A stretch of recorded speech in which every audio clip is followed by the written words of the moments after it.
Hello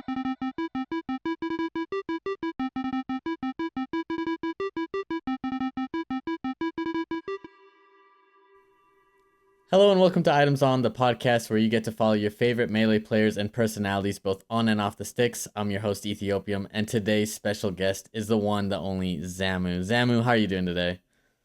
I'm doing pretty well. Did a coaching session earlier and then worked out, so pretty good so far. That sounds like a good start to your day. Let's get into it. How we usually start is asking you, how did you start in Smash and what were you doing before you found the Smash scene? Yeah, so um, Melee is like one of the first games I played. I think like RuneScape and Melee are probably like the first games I played when I was like 4 or 5 years old. Um, but getting into competitive Smash, I I used to play the Pokemon trading card game competitively, and I'm actually kind of starting to do that again. Um, but yeah, so one time I was meeting with the people playing Pokemon in the Illini Union basement, and there was like some meetup of some university club, and they had some CRTs, but they had all sorts of games. But they had Brawl Minus on a CRT, and um, even with my Pokemon friends, sometimes we'd play Smash and stuff like that. Um, and so I played some Brawl Minus. Eventually, went to another meeting of that club's and played more Brawl Minus. Found out about PM, um, and I always have looked for tournaments for the things I do. And yeah, eventually found PM tournaments and Melee. Found out about Melee, and yeah, and then eventually quit PM and just played Melee only. And this was like a little after the doc had came out, but I didn't see the documentary until I'd already been competing in tournaments for like over a year. But like Doc Kid era. Got you, got you. Was there a reason why you picked Melee over PM at the time? Um, I'm sure there was more than this that I remember, but I just kind of I think that I liked so one thing that I definitely prefer about Melee is that there's just less characters. Um, and that it's more about just like you get to dedicate more to each matchup than in PM. And I think that's really cool. And I think that I just didn't want to split my time between the two. And Melee seemed like the one that was like, even though when I started, PM might have even been a little bigger than Melee, but they were like about the same size. But it seemed like Melee was just like, if you're gonna play one game, Melee was the one to play. And I just didn't really want to do both anymore, really. That makes sense. You said something interesting in the first answer, which was that you always found tournaments for the stuff that you do. I mean, do you feel like you're a competitive person by nature, or what leads you to wanting to compete? Yeah, definitely. Um, I think that probably a lot of it stemmed from doing playing in Pokemon tournaments probably since like age 9. Um, but even before then I was very competitive. Uh, I did like a variety of like sports when I was really young, like basketball and soccer and flag football and the such when I was like probably 8 years old, 7 years old, probably from ages really like 6 to 10 ish. Um, and something I remember, and I think the idea of like finding a competitive scene came from like knowing that this existed for Pokemon. Because I like Pokemon cards and like knew how to play the game for a long time before finding out about the competitive scene, which I just happened to find. One time I was at the Champaign Public Library with my mom, and like we happened to walk by like the conference rooms, and there were a bunch of people playing Pokemon cards, and we were like, "What is this?" And they were like, "This is Pokemon League" and stuff like that. And I didn't go back for like months, but eventually I like went back, and then they also hosted tournaments and stuff. So like that's how I found out about that. But a memory I have about looking for tournaments was I was playing. I never even watched Adventure Time.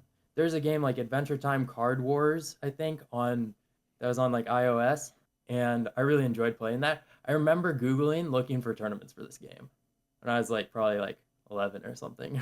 Mm-hmm. I don't think I found any, unfortunately. But yeah, so it's just like whenever I've never like been good at playing games casually, and was just always interested in competing in them, pretty I much. mean, you were very young when you started, not only just Pokemon, just competing in general, let alone, in Melee as well. Um, how do you feel like that? Did that help you socially? Was that something interesting? Was that a challenge for you? What was it like going through these different scenes as a young person then? Um, so I think that it was a bit of a double-edged sword. Um, it quickly meant that I was very, I was hanging out with people that are much older than me, um, almost exclusively. Like I still had friends like in school and stuff, and sometimes I would hang out with them, but like I cared less about doing that than playing the game that I was like trying to get better at and things like that. So like I remember traveling to like a Pokemon regional championship without my parents for the first time. Like my parents had taken me to plenty without my parents for the first time when I think I was in like 5th grade just with like college students. Mm-hmm. Um and so I think that like while being in these scenes results in some like there's plenty of social interaction. It's definitely different because I'm like a child and these are a bunch of adults, which is not conducive to like meaningful friendships, I suppose.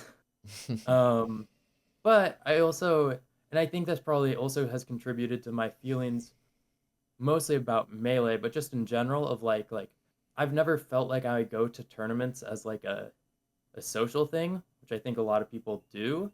It's like I go to the tournament to like compete and try my hardest in the tournament, and that's like kind of like the sole reason I'm there.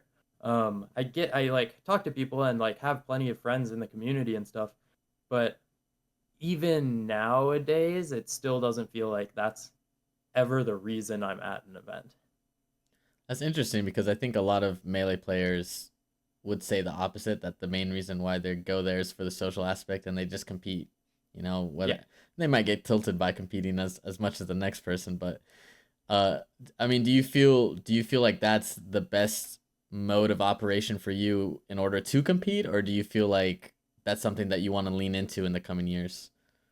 So it's a little tough. I think that I definitely do kind of perform best and feel like I'm doing the best job for myself doing well at a tournament when I kind of like am very reclusive, have headphones in, and I'm just like fully focused on the tournament. It's like I'll warm up against the characters sometimes, um, and just be like in full tournament mode all day, um, which isn't very fun always. Like sometimes it is because it's not necessarily very fun. Sometimes it is very rewarding, Hmm. um, because it's different to like go to an event because like I go to events and don't try very hard regularly too.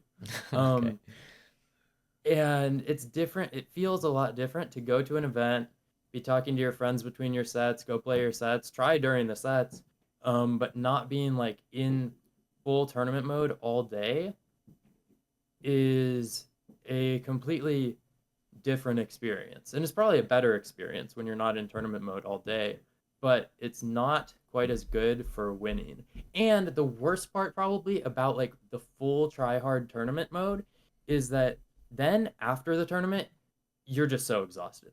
Mm-hmm. It's not like cuz after the tournament, then it's like, okay, now it's time to hang out and like be with friends. Only half the time it's like, okay, I am so tired. And I'll still hang out with friends. I'm just really exhausted. Yeah. No, I totally understand that. I always thought that it was funny, like coming from a sports background, just like how like people are really intense about competition, but like in between their sets or before their sets, they're just like messing around or smoking some weed or something like that. Whereas like in sports, you're like so locked in until the thing's done.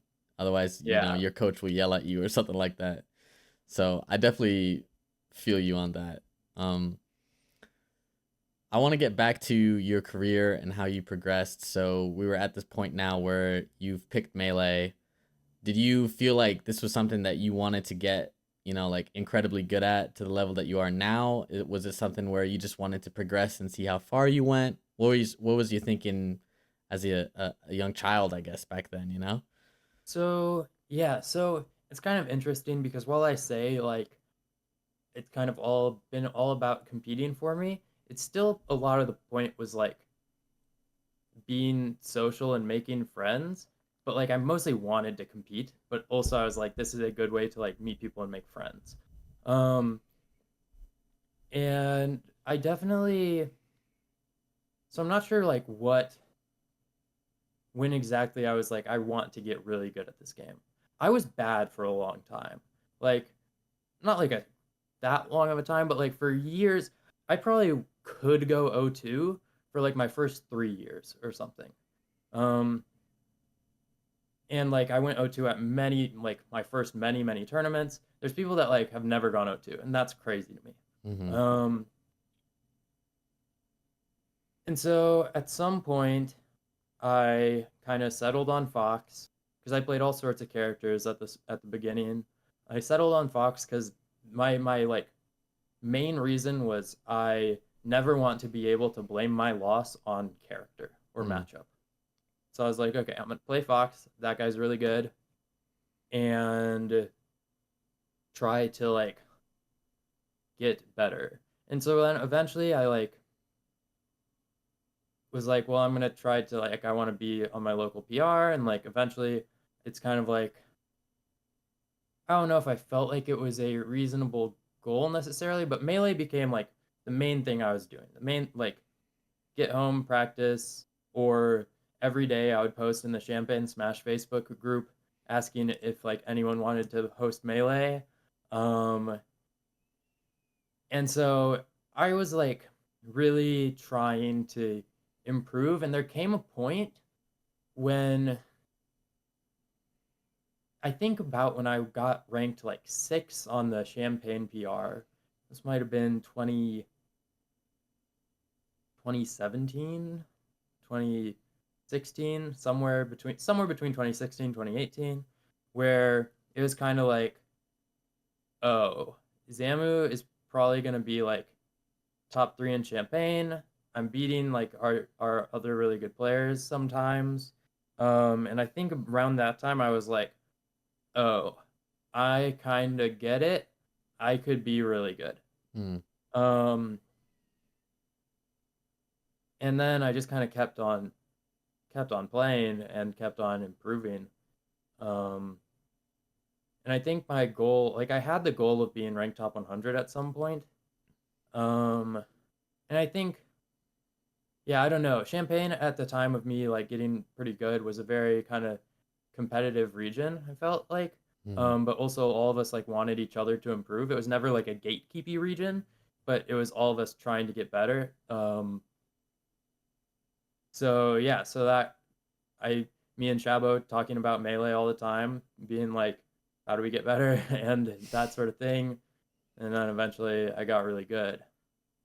Do you think at that time the things that drove you to become at that point, like, you know, a, a, a much better player, was it like, oh, I want to be top 100? Was it just intrinsically, I just want to get better at the game, and if, I get top 100, that's great? Or was it like, I want to win tournaments? What was the main driving factor in you practicing and posting every day trying to get better? I think that it was mostly just enjoying playing and improving. But also I definitely did have the tangible goal of like wanting to be top 100, wanting to be rank 1 in Champagne. But also I think even if you have kind of explicit goals, it's worth like pretending you don't kind of and just like improving for the sake of improvement, which I think is mostly what I did. It's much harder and worse, I think, to like improve for a goal rather than improving for improving. Hmm. Um, and so I think it just like more naturally happened like that. Um, but these were goals I wanted to achieve. Do you feel like learning that process of improvement through Melee has that like helped you in other aspects of your life, or do you feel like you learned that process through somewhere else? Um, yeah, so I kind of feel honestly like getting good at melee has made everything way worse because I feel much more like I understand what it takes to be really good at something, and it's really hard. Hmm. And also, I understand how much more rewarding it is to be really good at something rather than like being pretty good. And so, I have not like, I think that I think that eventually it will be a positive in my life where hopefully I find something that I really want to dedicate myself to. And it's like, yeah, I know what it is like to just want to grind and want to like keep learning new things about the game. Melee is kind of crazy because this is not an uncommon sentiment. The amount of people that improve their lives in outside of game things for the sake of getting better at melee is crazy. The amount of people that read the inner game of tennis, the amount of people that are like, I'm eating healthier and like sleeping better and working out because I want to be better at melee. Like, I feel like this is not very uncommon. No. Um, and so like that sort of thing, those are or like meditating, huge. Hmm. People do this like a lot for melee. Um, I think that sort of thing is like good. I personally really hope that I find something else that makes me want to do that. Like, I miss when Melee made me want to improve the rest of my life so I could be better at Melee. I got you.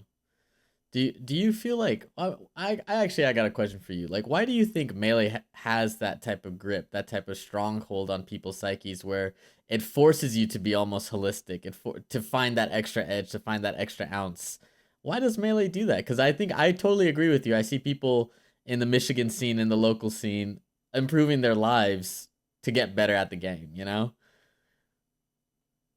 I I think there's a lot of factors, but I'm really not sure.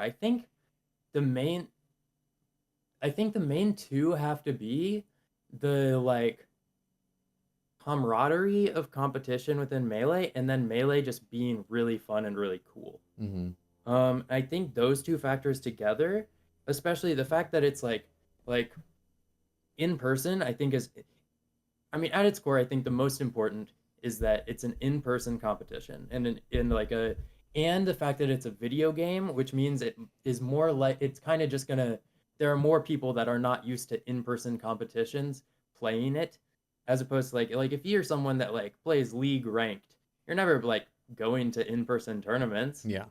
Um, and I don't think there's really many people who are like improving their lives to like play league ranked. I'm sure like professional league players for sure are like exercising and like trying to live healthy lives to be good at league.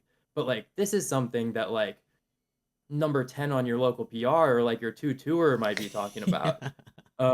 And so like that's just different. And I think it's because like as a group it's like a thing you do with your friends and like also you meet new friends and there's like a very and then people really want to improve for some reason. I think because it's just really rewarding to be able to finally control your character and like every time you do something new in melee it's really cool. And like as you get better, you just get to discover more and more new things and Hmm. it's very cool every time. That's interesting. I want to go back a little bit because you said you want to find something where you could have that type of holistic approach again as you try to improve in it. When did you feel like that left in Melee at a certain point? And what do you think were some of the things that contributed to that? Because I think it's interesting. I think a lot of people go through that in Melee where they finally, either fall out of love with it or they realize or maybe, obligations, maybe they start a family, maybe they start college, whatever, and I'm interested to hear your side of that or your take of that. Yeah, so I think the peak of that for me was probably when, so I think there were probably two peaks. One was probably my junior and senior year of high school, which were like 2018 to 2020. Um, where it's like maybe I can do this professionally. I really am not driven in school anymore. I don't know what I want to do, but I kind of like playing Melee. And so I think that was part of it. And then like I guess kind of like the year after that when I moved to Arkansas with my family, which made it there, and that was like kind of during COVID, Mm-hmm. um, of just like, well, there's nothing else that I want to do. Um, so I'm gonna try to like stream and try to play Melee. Um, but then eventually I was like, I don't like what it takes to be a professional Melee person because there are no professional Melee players. Um, some of our top players could do it. They would make probably half as much or less Mm-hmm. money than they do. Zane is I mean now Zane is like doing content and stuff as well. But like I think Zane is kind of the closest that we've seen in a long time to this idea. And I guess maybe Plup, but he doesn't even like compete, so I don't know what he does. I guess he does stream. I just don't watch streams, so I don't know. Mm-hmm. Um, but like I don't really like what like you do as a Melee streamer. I don't like what you do as like Melee content stuff. I don't know. I just didn't find it rewarding to I didn't find it rewarding to talk about box controllers every other day. I didn't find it rewarding to talk about like who's going to be ranked 15 and who's going to be Yeah. ranked 14. I like talking about the game. I like playing the game sometimes. I really enjoy streaming, but I don't enjoy streaming in the way that gets you viewers. Some of my most viewed streams without raids are like me watching Hax's video or like things like that, or even just like me talking about like X band player. And Mm-hmm. I'm like, this is what people want to watch. This is not what I want to make. Mm. Um, and so I think that was very discouraging to me. Even though I still go through phases where I'm like, well, I could just do this thing that I don't want to do, because some people will watch. Uh, but yeah, I don't know. And I also just like have never felt like I practiced well in Melee. I've always been too hard on myself. Mm. Um, and so all of that, I think I've kind of set myself up for failure in terms of just mentality and relationship with the game. Um, and so like I think that even if I was the best player in the world, I would probably never feel like I'm working hard enough. Mm. And then now I have to like pay rent and stuff like that. And like I've been looking for jobs, kind of been doing a bad job of that. I think, and so this year I'm actually like I'm I kind of call myself retired right now. I'm I am not going to attend enough events this year to be ranked probably. Mm-hmm. I don't want to be ranked. I'm not practicing. I don't have any interest in improving. Um, but I think next year, if I like have a more stable life, that I will be back to that. I see a world where next year I'm in school kind of now. I Mm-hmm. see a world where next year I'm in school and working and then trying really hard at Melee. Really? That's Yeah. interesting that you say that. Cuz it's funny cuz you said a lot there and I think a lot of it was really interesting. You know, the part where you said I set myself up for failure when if you look at your accolades and what you've done in the game, a lot of people would die for that, chop off their left thumb for that. You know what I mean? Like, and then even besides that, you say, you know what? If things were more stable for me, or once I sort of solidify the whole money thing, maybe I can kick it back up in 2025. Do you feel like if you were like, let's say like a CS:GO player on some random team making money, didn't have to do any of that content stuff, and you could just focus on your craft, do you feel like that love of the game would be back, or do you feel there's more to that? Um yes, but yes, with an asterisk that it would need to be enough money to where I am like comfortable, which is honestly not that much money, but like Mm-hmm. um I because I had kind of like close to this because for quite a while from like July of last year to what February of this year or something I was sponsored by Eggdog Esports and it was wonderful. I like really did not need to get a job, but also I didn't like really have enough money. I had enough money to survive and like pay rent and like that was kind of it. Mm-hmm. Um and so I still wasn't, and I knew it could like end at any time. And so it's like I didn't feel like I was able to, and I feel like there's like a reasonable chance, maybe 25% chance that I'm just like making this up and like making an excuse. Mm. Um, but I feel as though if I was like paid like double or triple, which is not like fair either. It's not like this is nothing against Eggdog Esports. They were amazing. Yeah, They were yeah, amazing for me. yeah. Shout out But if Egg like Dog. if they were paying me three times, four times what they were, and it was more of a like I would have been much more inclined to like be like, okay, I'm gonna do what I can to be the best player in the world. Mm. Um, but without being comfortable like that, it was still like I still am not in a stable life spot.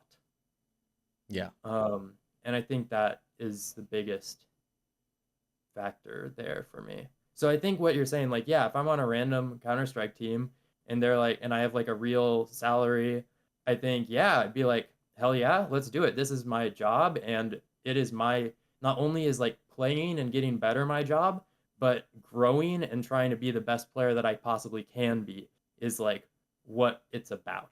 Mm-hmm. Definitely. You said another interesting thing there too, which at the beginning of this question, which was if you became number one player in the world, I'd still be too hard on myself. What makes you want to become number one then? Honestly, at this point, I don't think I want to, and I don't think I have wanted to for a long time. Mm-hmm. Um, I think that there's a certain drive that is needed that I don't have. Like, I still think I could possibly become the best player in the world, but I don't have the same drive as other players. And I think it's just a difference in the like human that we are. Like, I don't like, I teamed with Hungrybox at Genesis. I don't think I've ever wanted to win a set as badly as he wanted to win every single double set we played. Okay. I just don't have it like that. That dog, Um, huh? yeah, yeah.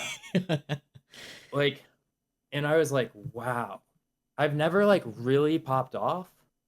Um, and I think there's something to be said about like really wanting it that badly. Um, and then there's also a bunch of players who like I think I used to kind of want to be like a professional melee person. Um, but there's people that are much more driven to do that than I am. Like am not I don't do a I'm just not interested or driven enough to like really give it my all. Upload YouTube videos really and like there's so much that I know I could do if I wanted it. And I wish I wanted it, Mm-hmm. but I clearly don't. And also I think that's a bad that kind of it goes back to the like I'd be too hard on myself is that I it is so easy to point out a million things that you could be doing better. You could Mm. be doing more of. I could be streaming an extra hour every day. I could be uploading a YouTube video every day. And like that even if you do it, then it's like, okay, I could be streaming 2 extra hours every day. I could be uploading 2 YouTube videos every day. Mm-hmm. There's not an end in sight there.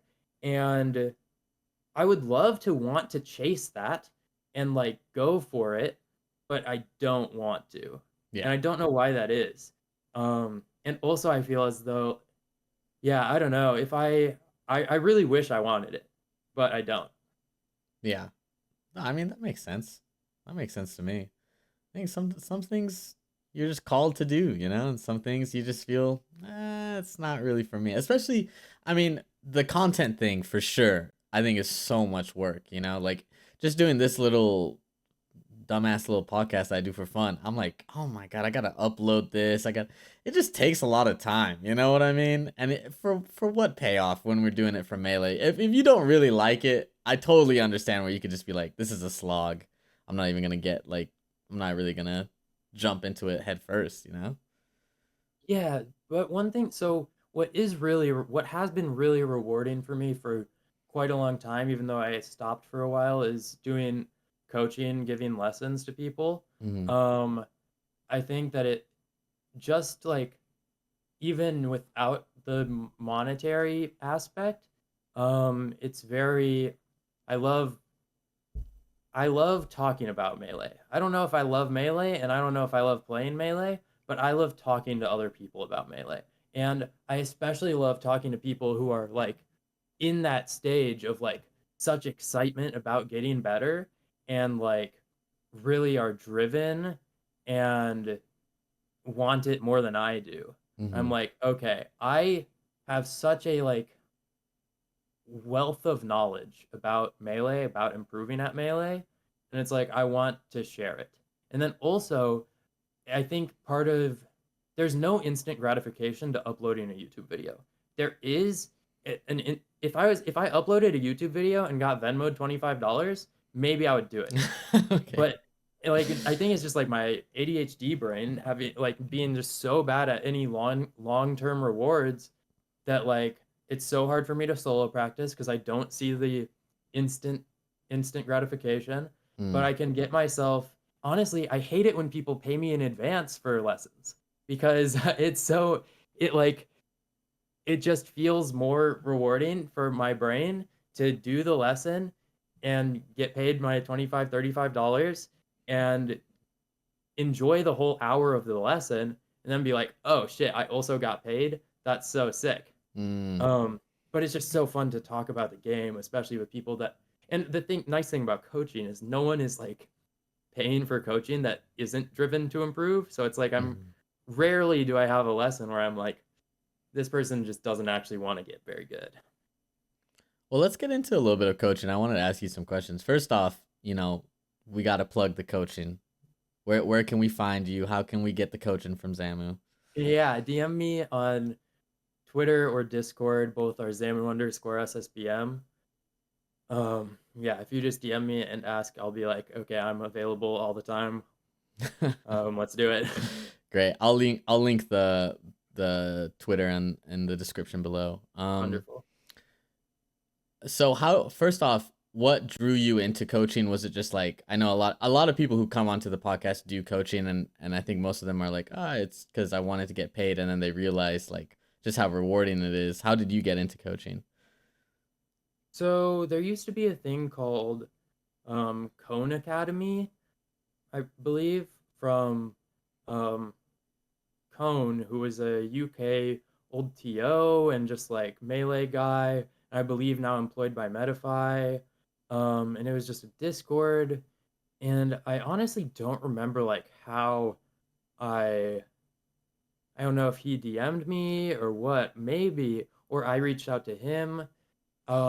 I've received so for years, for a few years, I got coaching from Drug Talks, which was super helpful, and Mm-hmm. I attribute a lot of my melee success to that.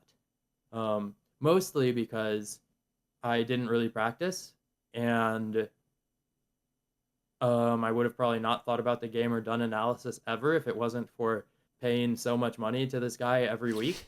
For a long time, I was getting lessons every week from him, Mm-hmm. and so like I also knew that I had like a knowledge base from Drug Fox where it's like if you pay someone less to get like 10% of Drug Fox coaching, it's like that is still so valuable. Mm-hmm. Um and so I'm like I can share this other guy's knowledge and my own knowledge.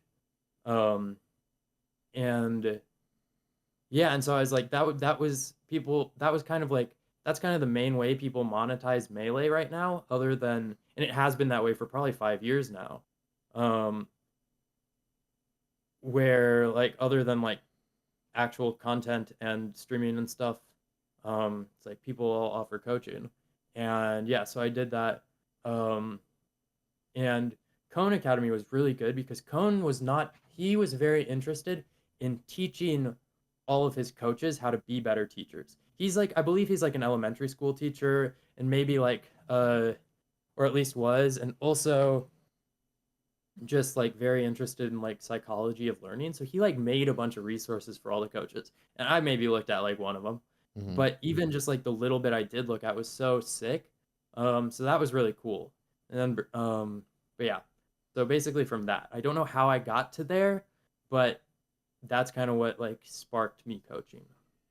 Do you feel like as you've been coaching, you've had to develop your craft in a similar way that you have to develop your play style in Melee, or do you feel like it's a different process for you?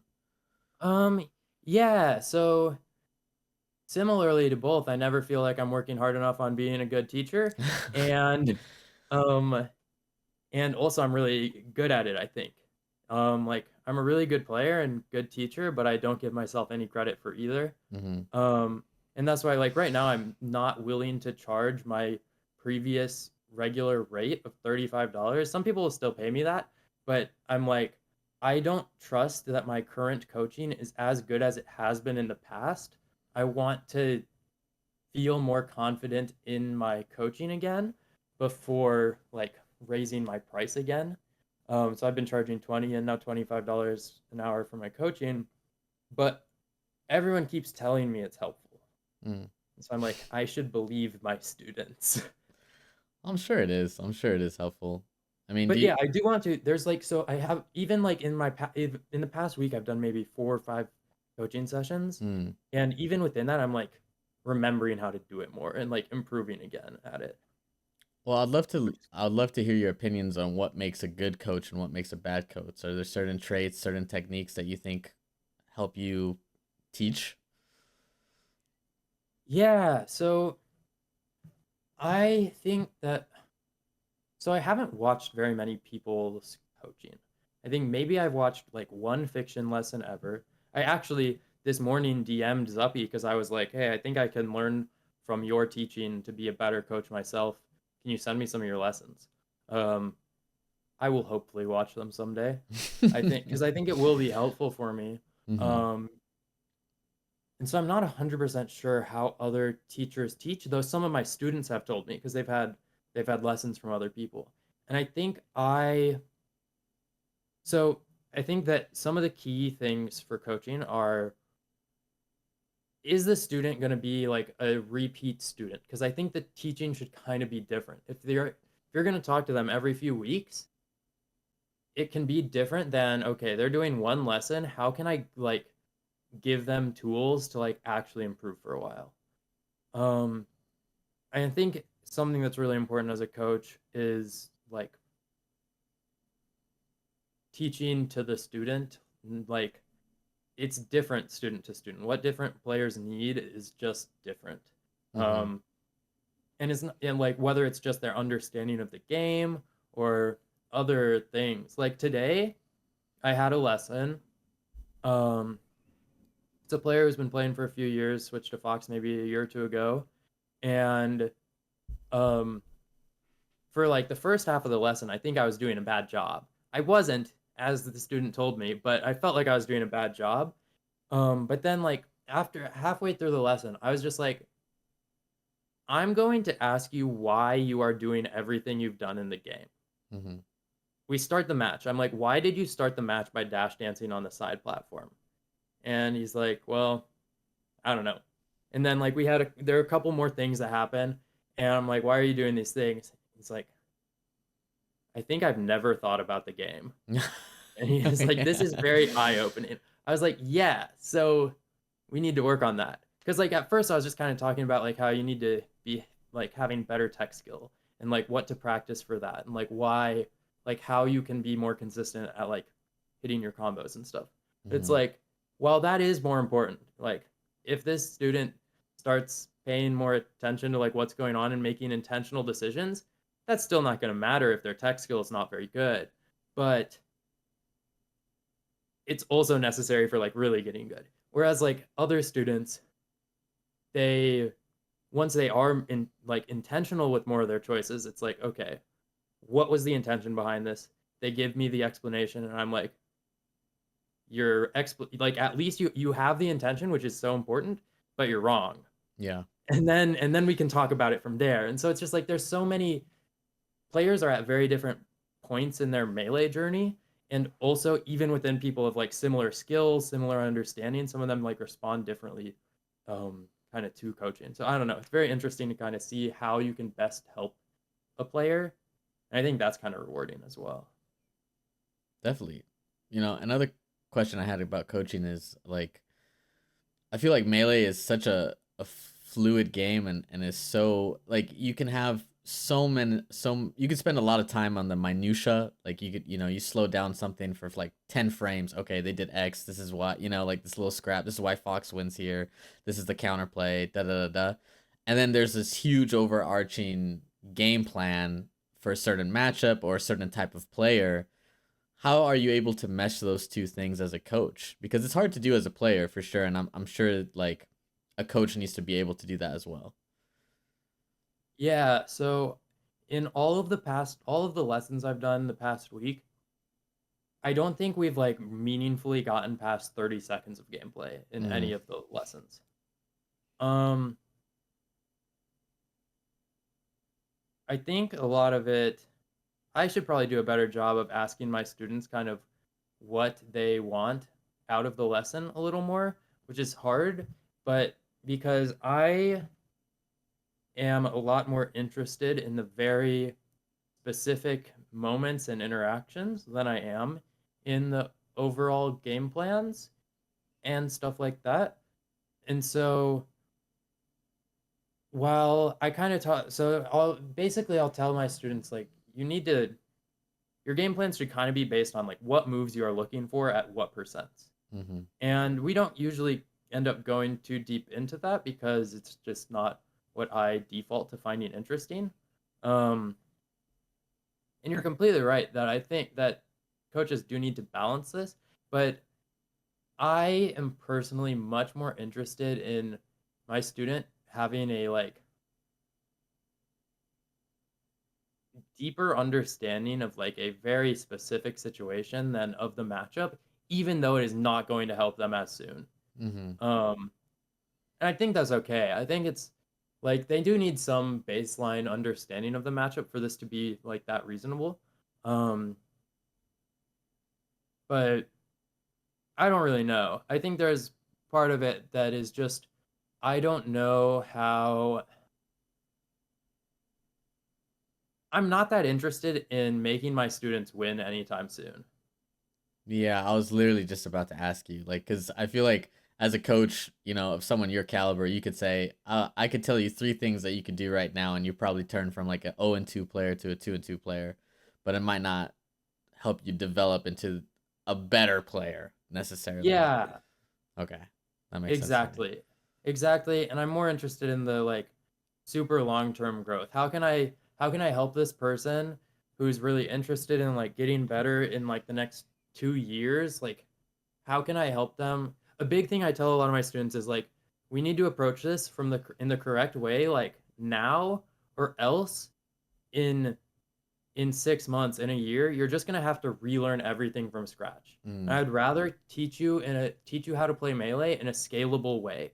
It's not gonna be You're not gonna like so as quickly necessarily like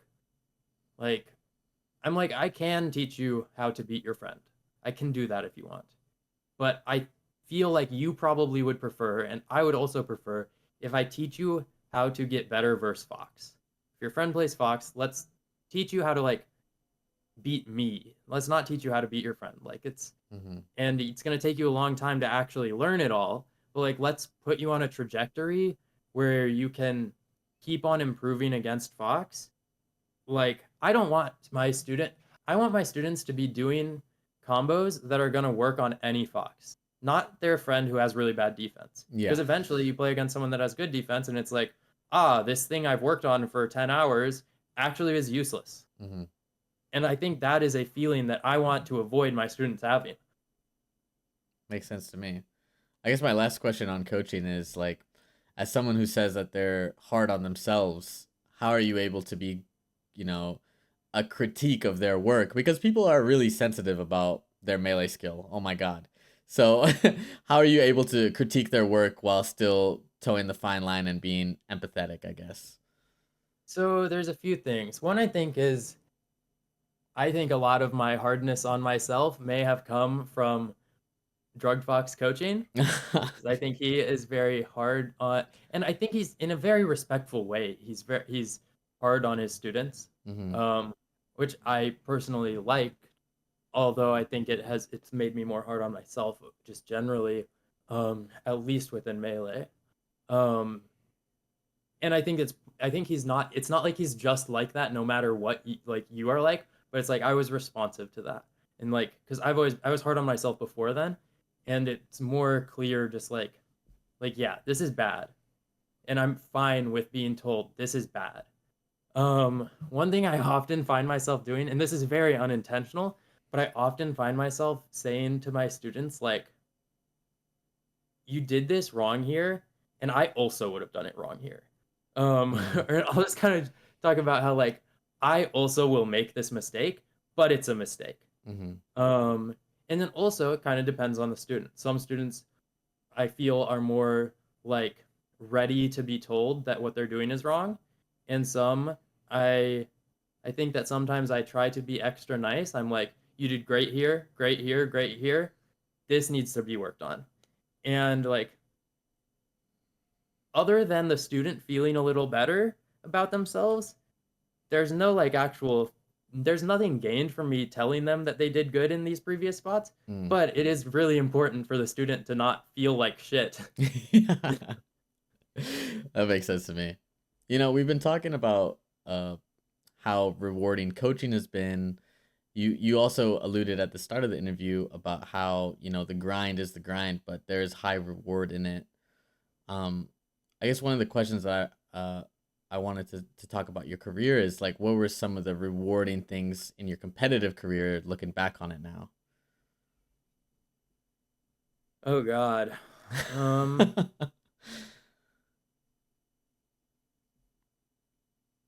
Maybe I just said it's rewarding because I feel like you're supposed to say that. Mm. Um I think that it's there have been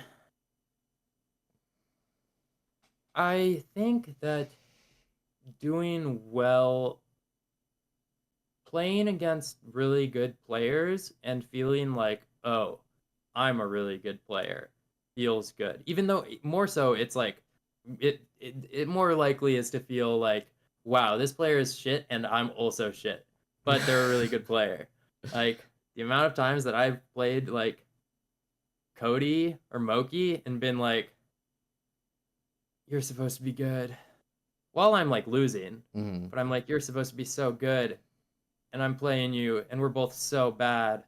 But in a way it's still kind of rewarding. But like doing I don't know, the rewarding thing is implementing new things and discovering new ideas. The most rewarding moment in Melee that I've had recently is that I can recall at least is at a mid lane Melee weekly that I drove 2.5 hours to on a Wednesday evening like a month ago in I think grand finals.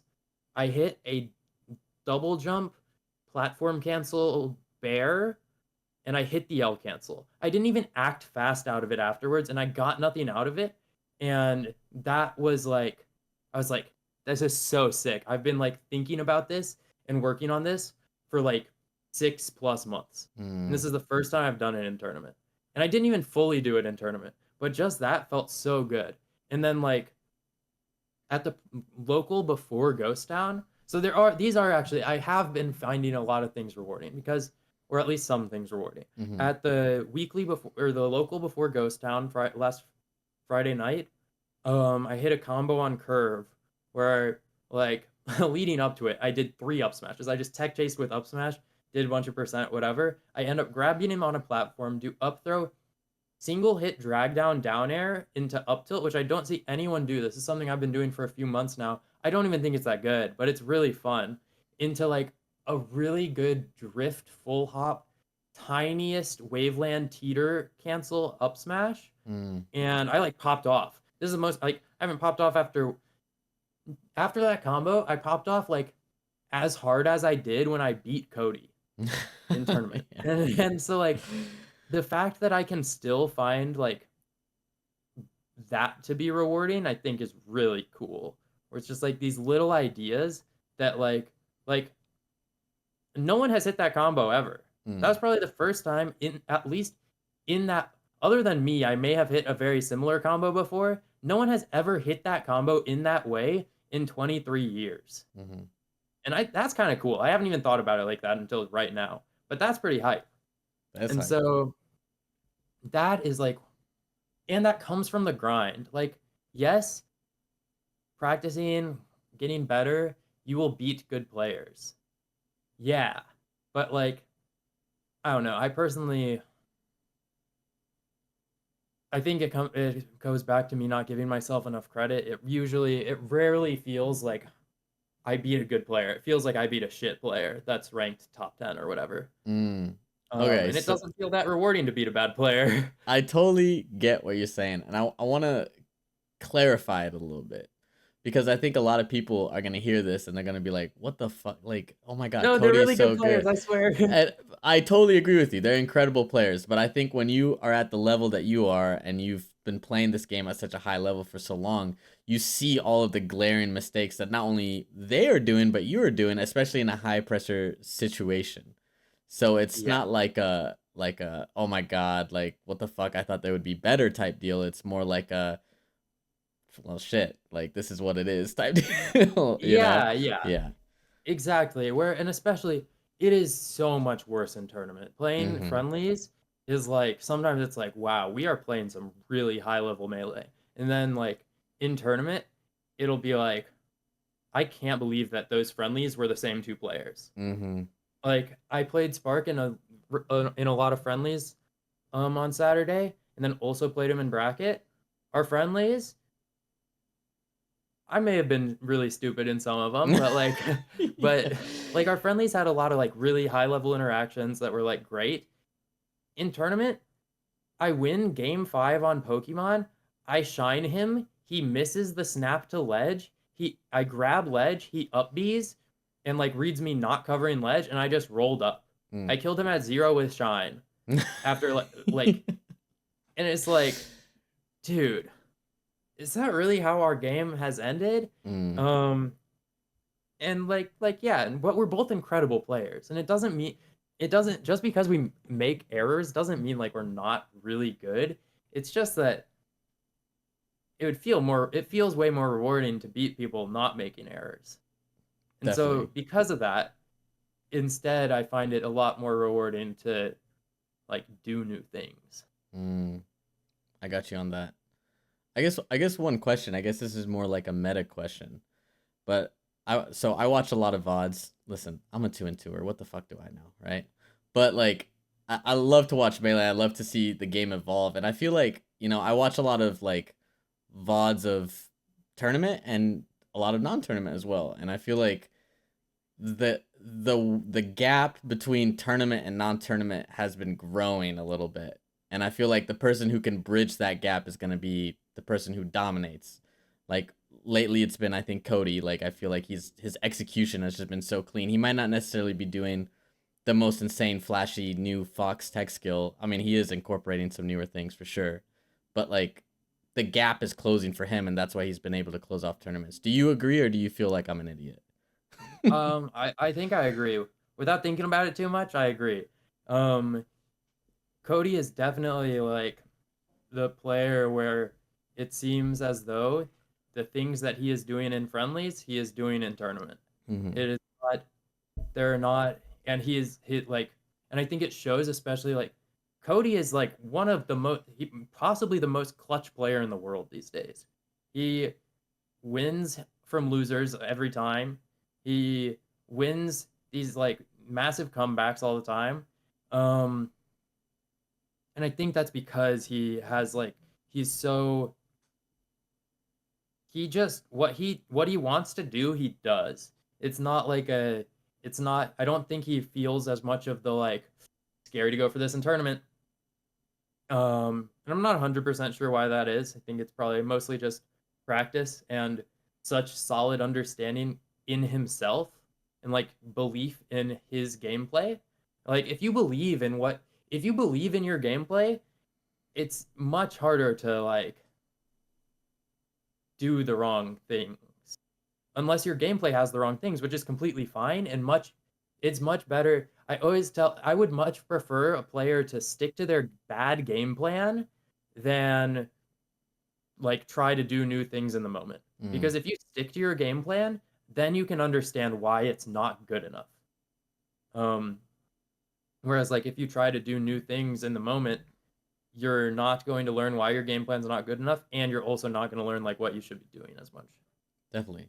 And I think that'll lead to my follow up question, which would be my last question about Melee before we get into stuff that you enjoy outside of Melee. Um, do you feel like that belief is only through practice, just that 10,000 hours of I've been, putting up shots in the gym? Or do you feel like some of that has to be like a heart type deal? Like, where does that belief come from, I guess? I think most of it is just practice. Mm-hmm. I think with practice you can overcome any like bad mentality, stuff like that. Like I think Cody now has just a good mentality. And I don't know if you would like agree with all of what I'm about to say, but I think he would probably mostly agree. It's like he was doing really well with a shit mentality. Mm-hmm. And a lot of players have done really well while not having like a good, strong mentality. Because if you're just really good, if you're technically proficient, like it doesn't matter. You if you have a good understanding of your game plan and like what you're trying to play, then like nothing else matters that much. Like it doesn't matter if you're the most tilted person ever if like if you still hit your tech chases.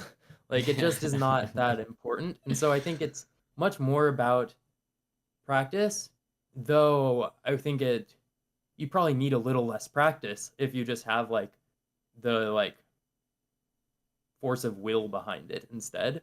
Mm-hmm. But I think that can be overcome with practice, but practice can't really be overcome with just like pure heart. Makes sense. Yeah. As much as I believe if I shot from half court, I'm not going to be Steph Curry. So I totally get you. Let's talk a little bit as we wrap up, as the hour closes. Let's talk a little bit about stuff that you do outside of Yeah. Melee. I'm always interested to hear what people gets them going outside the game because the game can sometimes feel so encompassing. I noticed at least on Twitter, you be rock climbing, you be Yeah. doing them chin ups and muscle ups. Is rock climbing like something that you're passionate about? Is that just a little hobby? Yeah. I really like rock climbing. Um I yeah, I went to the climbing gym earlier today. All Mm-hmm. I do is indoor bouldering. I Everything else just is not that enticing to me. Mm-hmm. And indoor bouldering is just like you have no rope. Maybe you climb like a 12-foot wall or something. Maybe some of them are taller for sure. Um, and like that's really really fun to me. Um, and I think basically for the same reason as like what I currently find rewarding in melee is like doing something you didn't know you could do. Mm-hmm. Is just feels so good, and doing it with your body is like so sick. Like my favorite routes to climb are routes where every single move I am grunting. If it's like and just like I'm like and something I always tell like my friends when I'm like, okay, you can do this route. I'm like, just pretend you are stronger than you are. There's no downside to pretending you're stronger than you are. And when you do a move that you just didn't think you were strong enough to, but you did it, it's like, oh, whoa, that's crazy. But yeah, so rock climbing, big thing for me. And then like, yeah, I like exercising. Mm-hmm. Do you feel like because you talked about some of the similarities about melee and rock climbing right there, and a lot of melee players rock climb as well, which I find interesting. Do you feel like there's uh, an extra X factor, I guess, combining the physical part of it as well? Because you just said like you like exercising Do you just like that physical aspect of that challenge that melee probably doesn't provide?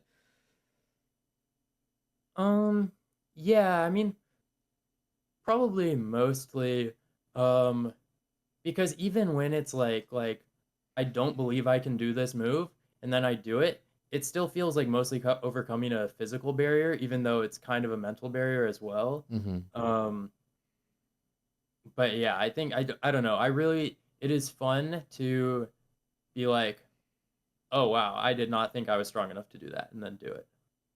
That's sick. That's sick. I tried rock climbing. It hurts. It's so hard. Like Yeah, especially like on your like you have to build up the calluses. That's one thing. Don't go too crazy your first time because I couldn't even move my forearms. I was just like limp wristed the whole yeah. time. But that's crazy. A- After a long rock climbing workout, my forearms are just like way bigger than my biceps.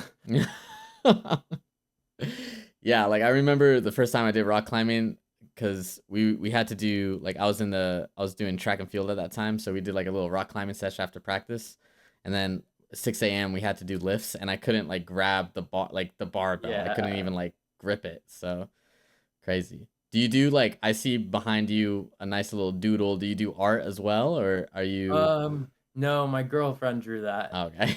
Um, I would love to get into art though. Hmm. Something that I've recently been thinking about, is like I think I would like to start writing perhaps. Hmm. But I don't really know if I'll end up doing any of that. But that's something I've been thinking about. I think you'd be a good writer. Just the way that you process and you think, but you still have a little like you're not like boring. So I Yeah, think the writing would thank be you. good. I think the writing would be good. I always ask this to everyone. I'm interested in what type of music. I feel music is a window to the soul. So what type of music are you jamming? Do you do any music? Do you play any music? No, but so my girlfriend is a uh, brass musician, Oh, and really? she's kind of teaching me cornet a little bit. Really? Um, yeah, and Oh so yeah. I don't I still can't do anything real, Mm-hmm. really, but I would like to. And I used to play the clarinet long ago. I'd love to get a clarinet again. They're just expensive. Mm-hmm. Um, but yeah, what music am I listening to? Oh, these days, like not really much. I remember last time I said NLE Choppa. Um, Yeah, I remember and it was like Jimmy Wapo. Yeah. yeah, actually Jimmy Wappo I've been listening to a bit recently. Okay. Hell Um, yeah. Hell yeah. yeah, and R.I.P. yeah, and yeah. So okay, well, so at tournament, my for 2 years in a row, I believe my number one listened to song is "Every Time We Touch." Mm. Um, and at tournaments, I listen to that on repeat. I have like a whole tournament playlist, but these days I've just realized it's more optimal for me to throw that song on repeat. Um, and like I don't listen to that song because I like to listen to music Mm. or because I like listening to it even. Just the way it sounds is like good for me in tournament. Um How so? Can you like describe why? Because I feel like a lot of players have their song. You know what I mean? yeah. So on my computer I'll often listen to Holding Out for a Hero from Shrek 2, Yeah. the Shrek 2 version in particular. Banger, But banger. that's not on Spotify. I downloaded that and like put it into my Spotify. And so like during like net play tournaments, I would play that regularly. Hmm. Um but yeah, every time we touch, I don't know. So it's very similar throughout the whole thing. The beginning's like a little quieter and slower, but that's like it's like very similar, very like pretty fast paced and um I don't know, just the pitches and the way it sounds is just like really good for me to just be locked in and like just like moving my head but not even listening to the song. Um I I got don't you. know, it's actually been really weird because I've like finally like decided like it's like okay, this is what I need to do at like Bot Me earlier this year, which was also that's probably like the proudest of a tournament win I've been since I think the last Bot Me. Um and at one point I lost really early to Majersk, the Falcon player. He's Hmm. really good. Yeah. Oh yeah. Um and made like a pretty long losers run. And like between all my sets, like in winners, I don't even think I was listening to music. I keep doing this where I don't listen to music and lose early and then do a losers run.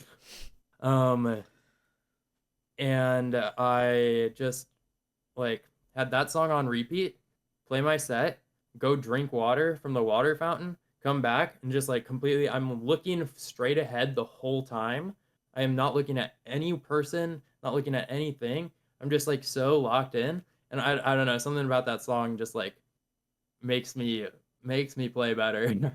Do you listen to music when you exercise or when you rock climb? No.